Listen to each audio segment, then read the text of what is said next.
ఇంకెన్నాళ్ళు రెంటింట్లో ఉంటాం? సొంత ఇంటి కలను నెరవేర్చుకుందాం. Suman TV biggest property expo October 18th, 19th HSCC Novotel Hyderabad. ఇప్పుడే ఫ్రీ ఎంట్రీ కోసం కాల్ చేయండి. నమస్తే, welcome to Suman TV. Afghanistan Pakistan మధ్య భీకర యుద్ధం జరుగుతోంది. అసలు యుద్ధం ఎలా స్టార్ట్ అయింది? ఇంత భీకరంగా యుద్ధం జరగటానికి కారణం ఏంటి? దీని వెనకాల వేరే శక్తులు ఏమైనా ఉన్నాయా? దీని గురించి మాట్లాడదాం. ప్రస్తుతం లైవ్ కాల్లో జాయిన్ అయ్యారు భారతీయ జనతా పార్టీ నాయకులు, అలాగే ప్రముఖ హైకోర్టు అడ్వకేట్ కృష్ణకాంత్ గారు. మాట్లాడదాం. కృష్ణకాంత్ గారు నమస్కారం సార్. నమస్తే అండి. ఈ రెండు దేశాల మధ్య ఈ స్థాయిలో యుద్ధం జరగటానికి ప్రధానమైనటువంటి రీజన్ ఏంటి? వల్లి గారు, ఇవాళ రోజు మనం చూసుకుంటే ఇది డ్యూరాండ్ లైన్ అనేది ఆఫ్ఘనిస్తాన్ మధ్యలో ఉన్న ఒక బార్డర్ ఇష్యూ. అంటే మనం బ్రిటిష్ ఇండియా అంటే అప్పుడు పాకిస్తాన్ కూడా కలుపుకొని ఉన్నాం మనం బిఫోర్ ఇండిపెండెన్స్. సో ఆఫ్ఘనిస్తాన్ తో ఏదైతే బ్రిటిష్ ఇండియా, అప్పుడున్న బ్రిటిష్ ఇండియా ఈ 19th సెంచరీలో ఈ ఒక బార్డర్ ని గీయడం జరిగింది. దాన్ని డ్యూరాండ్ లైన్ అంటాం. సో అప్పటి నుంచి ఆఫ్ఘనిస్తాన్ తోనూ ఈ బార్డర్ ఇష్యూస్ ఉన్నాయి.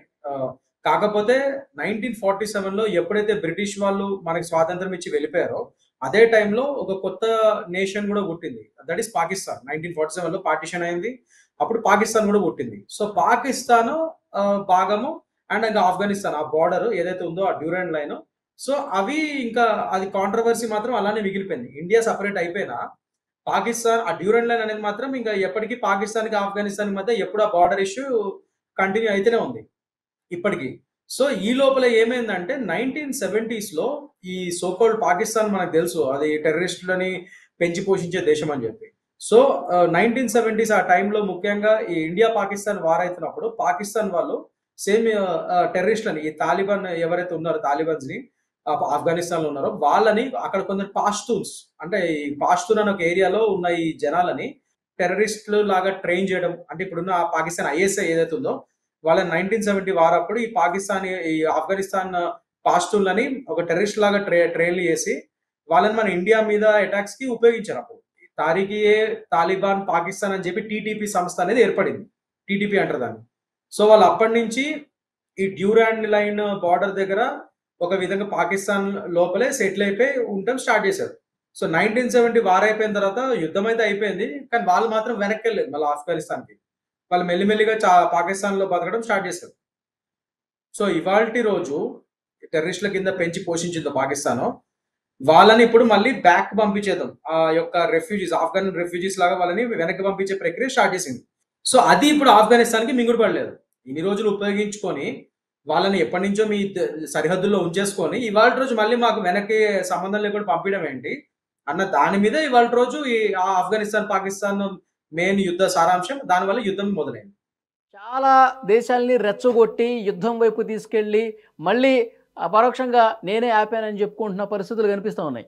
ఇప్పుడు దీనికి కూడా ఆయన ఏమన్నా ఉన్నాడా? ఎందుకంటే అక్కడ బాగ్రామ్ ఎయిర్ బేస్ నాకు కావాలని చెప్పి గతంలో ఆఫ్ఘనిస్తాన్ అడగటం, తాలిబాన్లు దానికి ఒప్పుకోకపోవటం.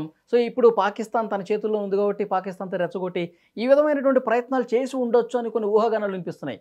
మీరు దీన్ని ఎట్లా చూస్తారు? అంటే అది మనం ఏది కాదనలేమండి.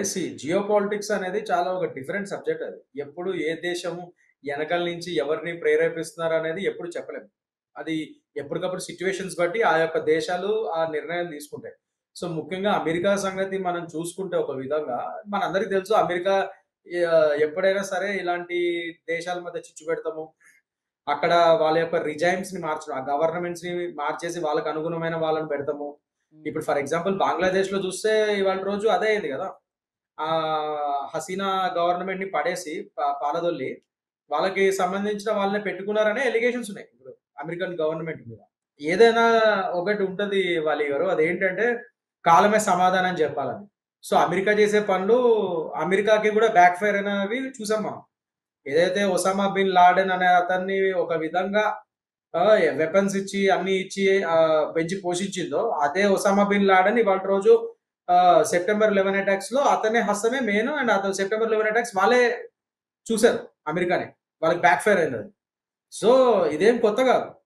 సో ఇలాంటి పనులు చేయడము మళ్ళీ లాస్ట్ చేతులు కాల్చుకోవడం అనేది అమెరికాకు కూడా అలవాటే. So that is what I'm saying. So Afghanistan Pakistan విషయంలో కూడా పాకిస్తాన్ కి వెనకాల వీళ్ళు ఉన్నారా అంటే మనం చెప్పలేము ఏది.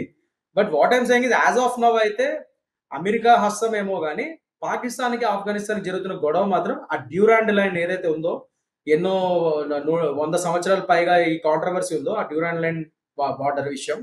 దానివల్ల ఒకటి 1970s లో వీళ్ళు పెంచి పోషించిన టీటీపీ, తారికే తాలిబాన్ పాకిస్తాన్ అనే ఉగ్రవాద సంస్థ పాకిస్తాన్ పెంచింది వాళ్ళని. ఇవాళ రోజు వాళ్ళే పాకిస్తాన్కి మేకులా తయారై, ఏకులు కాస్త మేకులా తయారై వాళ్ళ మీద రివర్స్ లో అటాక్ ఇచ్చే పరిస్థితి. ఎందుకంటే వాళ్ళు ఇన్ని రోజులు ఉపయోగించున్నారు ఆఫ్ఘనిస్తాన్ బ్యాచ్ ని. ఇవాళ రోజు వాళ్ళని ఇప్పుడు మళ్ళీ రిఫ్యూజీస్ కింద వెనక్కి పంపించేద్దాం అన్న ప్లాన్లు వేశారు. సో అది బ్యాక్ ఫైర్ అయ్యి పాకిస్తాన్ మీదనే వాళ్ళు ఇవాళ రోజు అటాక్లు ఇవ్వడం స్టార్ట్ చేశారు. ప్రత్యామ్నాయంగా మళ్ళీ పాకిస్తాన్ ఇప్పుడు ఎయిర్ క్రాఫ్ట్ స్ట్రైక్స్ కూడా చేద్దామని ఆలోచనలో ఉంది. సో చూడాలి ఇప్పుడు ఆఫ్ఘనిస్తాన్ కూడా ఎలా రిటాలియేట్ అవుతుందని. మొన్న ఆపరేషన్ సింధూర్ సమయంలో కూడా సార్ పాకిస్తాన్ చావు తప్పి కన్ను లొట్టబోయిన పరిస్థితుంది. వాళ్ళు మన కాళ్ళబేరానికి వస్తే మనం ఆపరేషన్ సింధూర్కి మనం బ్రేక్ ఇచ్చాం.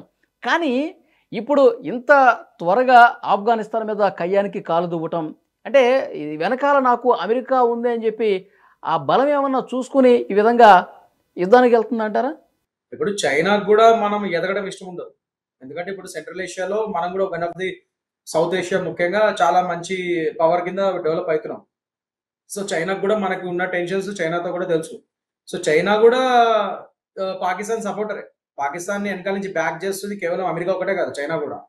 సో మనం ఓన్లీ అమెరికాని ఒకదాన్ని బూచిలా చూపించే కంటే మనం వేరే విధంగా కూడా ఆలోచించగలగాలి. అంటే చైనా కూడా ఉందేమో అన్న దృష్టికోణం కూడా చూడాలి. సో మన ఇంటెలిజెన్స్ డిపార్ట్మెంట్ ఏదైతే ఉందో డెఫినెట్ గా వాళ్ళు అన్ని కోణాల్లో ఆలోచిస్తారు. మన దేశం యొక్క గ్రేట్నెస్ ఏంటంటే రా అనే ఒక సంస్థ ఉంది మనకి. ఆ రా అనే సంస్థ ఎంత చాలా గొప్ప సంస్థ అంటే ఇవాళ రోజు almost it's on par with the Israel's central intelligence agency, Mossad అంటారు దాన్ని. ఇజ్రాయెల్ మొసాడ్ అనేది అసలు ప్రపంచంలోనే అసలు అత్యున్నతమైన ఒక టాప్ మోస్ట్ ఇంటెలిజెన్స్ బ్యూరో. అది వాళ్ళకున్న టెక్నాలజీ కానీ అది కానీ ఇది కానీ అసలు మామూలుగా వాటి మీద ఎన్నో హాలీవుడ్ సినిమాలు కూడా వచ్చాయి మొసాడ్ అనేది. అలాంటి మొసాడ్ కి ఆన్ పార్ గా ఇవాళ రోజు మన రా సంస్థ RAW మన ఇండియన్ రా సంస్థ పనిచేస్తుంది. అది మొసాడే ఒప్పుకునే పరిస్థితి చూస్తున్నాం మనం. ఇజ్రాయెల్ లో ఒప్పుకుంటారు ఆ విషయాన్ని.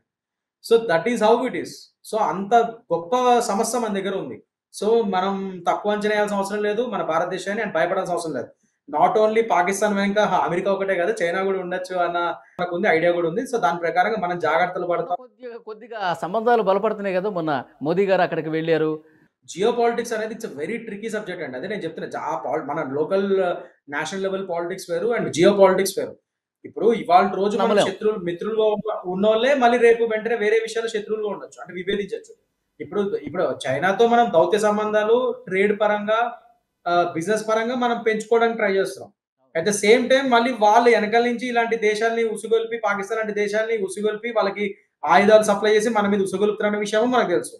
నేను అదే చెప్తున్నా, it's a fine balance of line. చాలా జాగ్రత్తగా మనం వ్యవహరించాలి ఇండియా. అందులో మన ముఖ్యంగా మన ఇవాళ రోజు ఉన్న ministry of external affairs Jaishankar garu నిష్ణాతులు అందులో. All thanks to him and our Modi government. We are doing our best. అంటే మనం ఒక ఫైన్ లైన్ బ్యాలెన్స్ మెయింటైన్ చేస్తూ, అంటే ఎక్కడ కొట్టాలో అక్కడ కొడుతూ, ఎక్కడ నెగ్గాలో అక్కడ నెగ్గుతూ, ఎక్కడ తగ్గాలో అక్కడ తగ్గుతూ, దీన్నే కదా దౌత్య నీతి చాణక్య నీతి అంటారు. అది క్లియర్ గా మనం మెయింటైన్ చేస్తున్నాము and we're at our peak. ఇప్పుడు చాలా మంచి లెవెల్లో మనం మెయింటైన్ చేస్తున్నాం ఇది. So we should be happy for that. And వాళ్ళు they are doing a very good job. Ministry of external affairs ఇవాళ రోజు సౌదీ అరేబియాతో ఒప్పందం చేసుకుంది కదా పాకిస్తాన్. ఇప్పుడు ఈ యుద్ధం భీకర స్థాయికి వెళితే సౌదీ ఏమన్నా పాక్ కి సపోర్ట్ చేసే పరిస్థితి అంటారా ఫైనల్ గా? అంటే డైరెక్ట్ గా వాళ్ళు సపోర్ట్ చేసే ఛాన్సెస్ తక్కువ అండి. ఎందుకంటే ఇక్కడ ఒక విధంగా చూసుకుంటే మనం ఇక్కడ రెండు ముస్లిం కంట్రీసే, even Afghanistan and Pakistan. So ఇక్కడ దేనికి సపోర్ట్ చేసినా ఒక విధంగా వేరే దానికి బ్యాక్ ఫైర్ అవుతుంది. నేను చెప్పినట్టు సౌదీ కూడా డెవలప్మెంట్ స్టేజ్ లో, అంటే డెవలప్ అవుదాం అన్న ఒక దీంతో ఉన్న కంట్రీ అది. కంపేర్ టు పాకిస్తాన్, ఆఫ్ఘనిస్తాన్ వీటితో కంపేర్ చేస్తే Saudi is a rich country, oil rich country. వాళ్ళ ఇన్ఫ్రాస్ట్రక్చర్ ని డెవలప్ చేసుకొని ఇంకా బయట నుంచి ఫారెన్ ఇన్వెస్ట్మెంట్ కూడా మీరు వచ్చి ఇక్కడ మా దగ్గర మీ దగ్గర ఇన్వెస్ట్ చేయండి, మా దగ్గర ఇన్వెస్ట్ చేయండి అని వాళ్ళు కూడా వేరే దేశాలని ఆహ్వానిస్తున్న సమయం వాళ్ళు ఎదుగుదాం అనుకుంటున్నారు. సో అలాంటప్పుడు వాళ్ళు ఇట్లా అన్నింటిలో వేరే వాళ్ళ గొడవల్లో ఇంటర్ఫియర్ అయ్యి వాళ్ళ యొక్క పీస్ ని అండ్ ఎకానమీని దెబ్బతీసుకుంటారని నేనైతే అనుకోను. సో వాళ్ళు కూడా డైరెక్ట్ గా హెల్ప్ చేసే ఛాన్సెస్ తక్కువ అని అడిగితే, ముఖ్యంగా రెండు మళ్ళీ ముస్లిం కంట్రీస్ సైడ్ కూడా. సో అంత ఈజీగా why do they want to take a side? వాళ్ళు కూడా వాళ్ళ డెవలప్మెంట్ మీద కాన్సన్ట్రేట్ చేసుకుంటారు మనలాగే same. So war is at the end of the day అందరూ అనుకుంటున్నట్టు వార్ అనేది ఒక ఇన్వెస్ట్మెంట్ అండ్ చాలా డబ్బులు వేస్ట్ అయ్యే ఒక ప్రక్రియ. అది ఈజీగా మనం వార్కి వెళ్ళిపోవడం అనేది అంత ఈజీ కాదు. ఎందుకంటే దానివల్ల మన ఎకనామిక్ మనం విన్ అవుతున్నా కూడా వార్ లో చాలా కాస్ట్ పడుతుంది అట్ ద సేమ్ టైం చాలా డబ్బులు పోతాయి, అండ్ ముఖ్యంగా డెవలపింగ్ అవుతున్నాం అన్న టైంలో ఇవన్నీ మనకి చాలా కాస్ట్ అయిపోతుంది అనమాట. So definitely no one shows interest in war at the end of the day. చూద్దాం సార్, ఆఫ్ఘన్ పాక్ యుద్ధం నెక్స్ట్ ఎలాంటి స్టెప్ తీసుకుంటుంది, ఎలా ఉండబోతుందో, తర్వాత పరిణామాల మీద కూడా మళ్ళీ ఒకసారి మనం మాట్లాడదాం. Thank you very much Krishnakant గారు. Thank you.